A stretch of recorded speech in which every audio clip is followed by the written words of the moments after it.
இன்றைக்கி ரொம்பவே டேஸ்டியான பெப்பர் சிக்கன் எப்படி பண்ணலான்னு பார்க்கலாமா?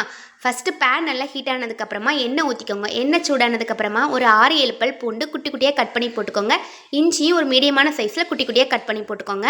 2 பச்சை மிளகாய், 2 பெரிய வெங்காயம் நீளமாக கட் பண்ணி போட்டுக்கலாம். கொஞ்சமாக கருவேப்பிலை போட்டு நல்லா மிக்ஸ் பண்ணி விட்டுக்கோங்க. நம்ம வாஷ் பண்ணி வச்சுருக்க சிக்கனை கொஞ்சமாக உள்ளே சேர்த்துக்கலாம். நான் மஞ்சத்தூள் தடவி வச்சுருந்தேன். நம்ம சிக்கன் எல்லாம் சேர்த்ததுக்கப்புறமா தேவையான அளவு உப்பு போட்டு நல்லா மிக்ஸ் பண்ணி விட்டுக்கோங்க.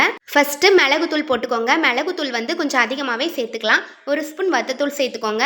மல்லித்தூள் ஒரு 2-3 ஸ்பூன் வர்ற மாதிரி கொஞ்சம் அதிகமாகவே சேர்த்துக்கோங்க. இந்த 3 தூள் மட்டும் தான் நம்ம இன்றைக்கி யூஸ் பண்ணியிருக்கோம். கரம் மசாலா, சிக்கன் மசாலா எதுவுமே சேர்க்க வேண்டாம். குழம்பு மசாலா தூள் எதுவுமே சேர்க்க வேண்டாம். இந்த 3 தூள் மட்டும் போதும். நல்லா மசாலா தூள் சிக்கனோட பிடிக்கிற மாதிரி நல்லா மிக்ஸ் பண்ணி விட்டுட்டு ஒரே ஒரு குட்டி டம்ளருக்கு 1 டம்ளர் தண்ணி சேர்த்து அதையும் நல்லா மிக்ஸ் பண்ணி க்ளோஸ் பண்ணி வச்சுருங்க. ஒரு 10 நிமிஷம் சிக்கன் சூப்பராக ஜூஸியாக வெந்து வந்துடும். அப்புறம் என்ன, சுட சுட சாதத்தில் நம்ம பெப்பர் சிக்கன் கிரேவியை போட்டு சாப்பிட்டு பாருங்கள். டேஸ்ட்டு அட்டகாசமாக இருக்கும். சப்பாத்தி இட்லிக்கு கூட டேஸ்ட்டு சூப்பராக இருக்கும். சிக்கன்னாலே எல்லாருக்கும் ரொம்ப பிடிக்கும். அதுவும் இப்போ எல்லா ஊர்லேயுமே மழை தான். இந்த மழையோட இந்த பெப்பர் சிக்கன் செஞ்சு சாப்பிட்டு பாருங்கள். டேஸ்ட்டு சூப்பராக இருக்கும். கண்டிப்பாக இதேமாதிரி ட்ரை பண்ணி பார்த்துட்டு எப்படி இருக்குன்னு கமெண்ட் பண்ணுங்கள். நெக்ஸ்ட் நாளைக்கு பார்க்கலாம். டாடா பாய்.